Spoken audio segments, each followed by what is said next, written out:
दोस्तों, आज एक ऐसे व्यक्ति की कहानी सुनेंगे जिसके अंदर दूसरे के मन को पढ़ने की अद्भुत शक्ति थी। वो व्यक्ति किसी दूसरे व्यक्ति से जो चाहे वो करवा सकता था। वो अपना विचार दूसरे व्यक्ति तक संप्रेषित कर सकता था।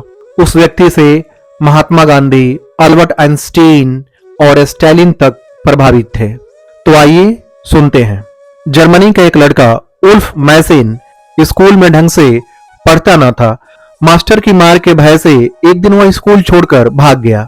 भागकर वह रेलगाड़ी में जा बैठा, किंतु उसके पास टिकट नहीं था। जब टिकट चेक करने के लिए आया तो वह सीट के नीचे जा छुपा।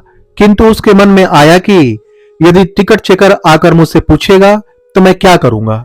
हे भगवान, मैं क्या करूं, तू ही बता।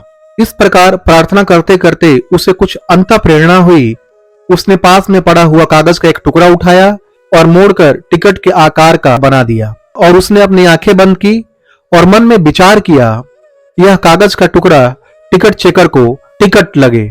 जब टिकट चेकर ने टिकट मांगा तो उल्फ मैसिन ने उसी कागज के टुकड़े को देते हुए कहा, दिस इज माई टिकट, यह मेरा टिकट है। उसने इतनी एकाग्रता और विश्वास से कहा कि टिकट चेकर को वह कागज का टुकड़ा सचमुच टिकट जैसा लगा।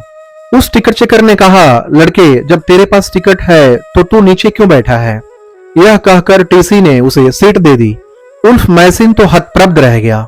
उसे यह युक्ति आ गई कि प्रार्थना करते करते मन जब एकाग्र हो जाता है तब आदमी जैसा चाहता है वैसा हो जाता है। धीरे धीरे उसने ध्यान करना शुरू किया और ध्यान करते करते उसका तीसरा नेत्र खुल गया। फिर तो वह तीसरे नेत्र के प्रभाव से लोगों को जादू दिखाने लगा। जो चीज है उसे नहीं दिखा देता और जो चीज नहीं है उसे है दिखा देता। धीरे धीरे उसका नाम दूर दूर तक प्रसिद्ध होने लगा। यहां तक कि रसिया में स्टालिन के कान में भी उल्फ मैसिन की बात पहुंची। स्टालिन ने कहा, ध्यानवान कुछ नहीं होता। उसने अपने सैनिकों को कहा, जाओ पकड़ कर लाओ उल्फ मैसिन को। उल्फ मैसिन एक मंच पर खड़ा होकर लोगों को चमत्कार दिखा रहा था। वहीं उसे स्टालिन के सैनिकों ने कैद करके स्टालिन के पास पहुंचा दिया। स्टालिन ने कहा, यह जादू वादू कैसे संभव हो सकता है। मैसिन ने कहा, असंभव कुछ भी नहीं है। इस दुनिया में आत्मा की शक्ति से सब कुछ संभव है। जहां आप आत्म शक्ति को लगाएं वहां वह कार्य हो जाता है। जैसे विद्युत को आप फ्रिज में लगाएं तो पानी ठंडा होगा, गीजर में लगाएं तो पानी गर्म होगा और सिगड़ी में लगाएं तो आग पैदा करेगा। विद्युत एक शक्ति है, उसे जहां भी लगाएंगे वहां उस साधन के अनुरूप कार्य होने लगेगा। विद्युत शक्ति, अणु शक्ति, परमाणु शक्ति आदि सब शक्तियों का मूल है आत्मा और वह अपने हृदय में रहता है। अतः असंभव कुछ भी नहीं। स्टालिन ने कहा, यदि सब संभव है तो मैं जैसा कहूं वैसा तुम करके बताओ।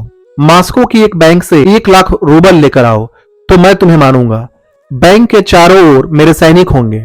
तुम किसी ओर से पैसे लेकर नहीं जाओगे। बैंक में खाली हाथ जाओगे और बैंक वाले से 1 लाख रूबल लेकर आओगे।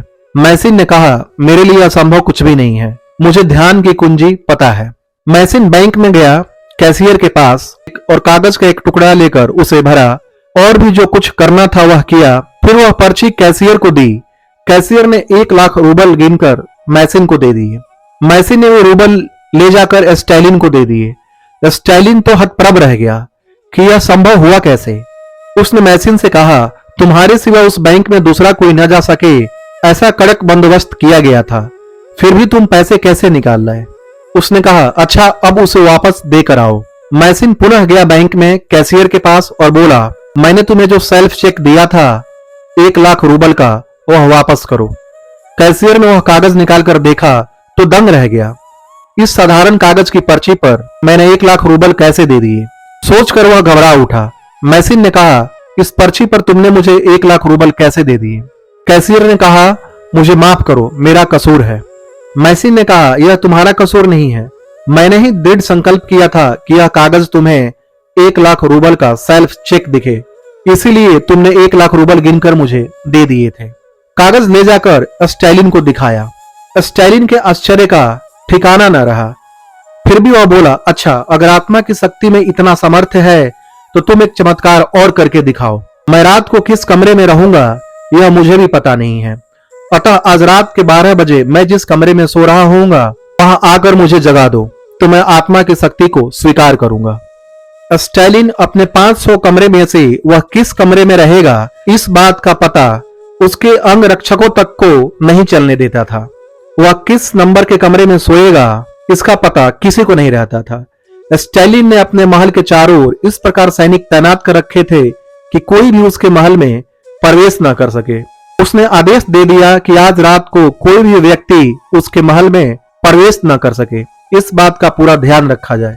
फिर भी रात के ठीक 12 बजे स्टालिन के कमरे में पहुंचकर उल्फ मैसी ने दरवाजा खटखटाया। स्टालिन दंग रह गया और बोला, तुम यहां आए कैसे? मैसी ने कहा, आपने पूरी सेना तैनात कर रखी थी ताकि कोई भी महल में प्रवेश न कर सके। सैनिक किसी को भी आने नहीं देंगे, किंतु सेनापति को तो नहीं रोक सकेंगे। मैंने सेनापति बैरिया का ड्रेस पहना और दृढ़ संकल्प किया कि मैं सेनापति बैरिया हूं, मैं बैरिया हूं, और उसी ढंग से तुम्हारे महल में प्रवेश किया। मैंने ध्यान करके पता लगा लिया कि आप किस कमरे में सो रहे हैं। मुझे आता देखकर आपके सैनिकों ने मुझे सेनापति बैरिया समझा और सलाम करके मुझे आसानी से अंदर आने दिया। इसलिए मैं आपके कमरे तक इतनी सरलता से आत्मा की शक्ति से ही आ गया।